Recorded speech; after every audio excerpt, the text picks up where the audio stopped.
पश्चिम बंगाल विधानसभा चुनाव के बाद सियासी बयानबाजी तेज हो गई है। बीजेपी ने तृणमूल कांग्रेस पर चुनावी प्रक्रिया और हिंसा को लेकर बड़ा हमला बोला। बीजेपी सांसद सुधांशु त्रिवेदी ने आरोप लगाया कि शांतिपूर्ण मतदान और एग्जिट पोल के बाद टीएमसी बौखला गई है।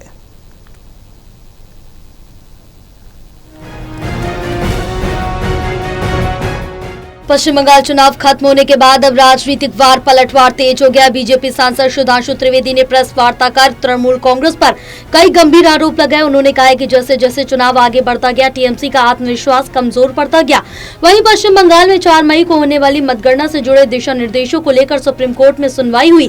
तृणमूल कांग्रेस ने मतगणना के दौरान हर टेबल पर केंद्र सरकार और पीएसयू कर्मचारियों की अनिवार्य नियुक्ति के फैसले पर आपत्ति जताई थी। हालांकि सुनवाई के दौरान सुप्रीम कोर्ट ने इस मामले में कोई नया निर्देश जारी करने से इनकार कर दिया। सुधांशु त्रिवेदी के मुताबिक इस बार चुनाव अपेक्षाकृत शांतिपूर्ण माहौल में हुए, जिसे लेकर तृणमूल कांग्रेस असहज दिखाई थी। उन्होंने कहा कि एग्जिट पोल आने के बाद पार्टी की बेचैनी और बढ़ गई है। अब वो चुनाव प्रक्रिया पर सवाल उठा रही है।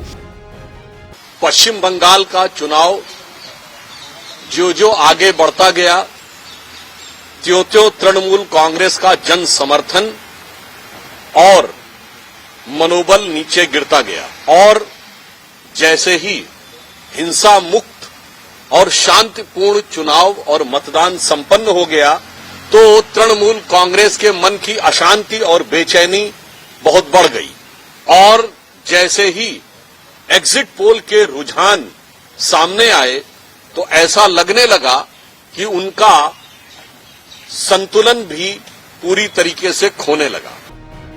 बीजेपी नेता ने आरोप लगाया कि तृणमूल कांग्रेस बार बार अदालत का रुख करती है, लेकिन उन्हें राहत नहीं मिल रही। उन्होंने कहा कि आज भी उनकी एक याचिका खारिज हुई है। आईपैक से जुड़े मामले का जिक्र करते हुए सुधांशु त्रिवेदी ने कहा कि छापेमारी के दौरान खुद मुख्यमंत्री ममता बनर्जी का मौके पर पहुंचना कई सवाल खड़े करता है। उन्होंने दावा किया कि इससे साफ है कि टीएमसी को अपने ही सिस्टम पर भरोसा नहीं रह गया। जिस प्रकार से तृणमूल कांग्रेस ने अनर्गल निराधार आरोपों को मुद्दा बनाकर सर्वोच्च न्यायालय जाने का प्रयास किया, ये भी उनकी चिर परिचित छटपटाहट और बौखलाहट का ही एक प्रमाण है। विगत 10-12 वर्षों में भिन्न भिन्न न्यायालय के स्तरों पर लगभग 80 बार से अधिक टीएमसी कोर्ट जा चुकी है और हर बार उसे मुंह की खानी पड़ी। सर्वोच्च न्यायालय ने भी आज स्पष्ट रूप से संवैधानिक दृष्टि से किसी चुनावी प्रक्रिया में हस्तक्षेप करने से की तृणमूल कांग्रेस की याचिका खारिज कर। बीजेपी का दावा है कि पश्चिम बंगाल में डर और हिंसा की राजनीति अब असर खो रही है, जबकि टीएमसी लगातार चुनाव प्रक्रिया पर सवाल उठा रही है। अब सबकी निगाहें 4 मई को आने वाले चुनाव नतीजों पर टिकी है, जो राज्य की राजनीति की नई दिशा तय करेंगे। टोटल टीवी के लिए प्रणय शर्मा की रिपोर्ट।